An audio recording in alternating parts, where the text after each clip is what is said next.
I do. There you go. Okay, this is called Disraeli, Prince of the Ghetto. Nice. Sometimes it's true, you get thrown a bone, or the most beautiful boy, tight curly black hair and eyelashes to touch, and strong hands that are holding on as tightly as yours. A mouth that will sing and knows what not to ask or tell. We could have band together, could have shut the whole operation down if we'd known. We could have broken out of that powder-caked hellhole and stolen those kids and made sure no one ever saw any of us again. I would have killed his sister for what she did to my prince.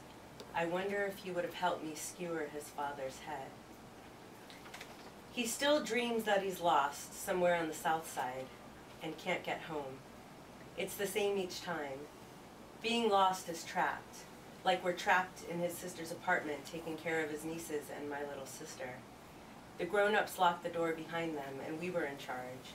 Baby adults putting Kool-Aid in bottles and singing lullabies to toddlers while my mother, his father, his sister, and my brother powered their noses somewhere else. Miniatures, husband and wife, just like the olden days. He was 13 and I was 11. He was black and I was white. He was mine and I was his. We inserted one of the unlabeled videotapes from the pile next to the small television on the rickety stand in the living room without a couch. The white people moaned in a naked, tangly, ganglion cyst on the screen.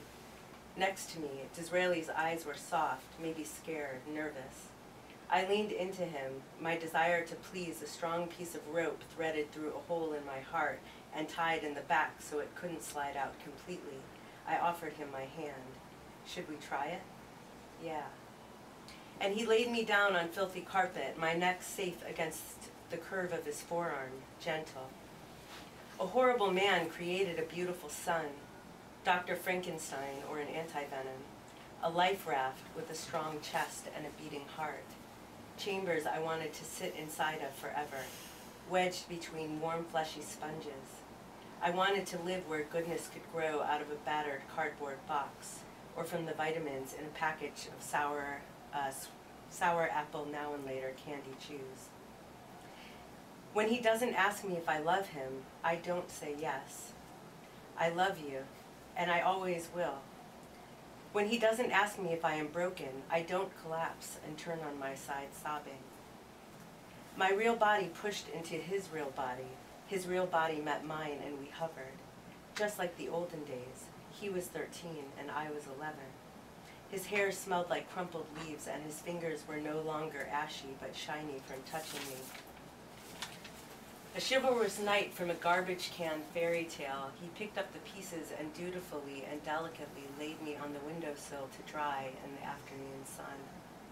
His shirt off, my fingers made stripes on skin, making an invisible outline where I will finally sleep. Days before, when his father demanded that I tell him that I loved him after he raped me, I stared out of a different window into a different late afternoon sunbeam. Answer me. The clouds don't billow as much in the city. They're deflated, thin. They don't offer much protection. Holy shit.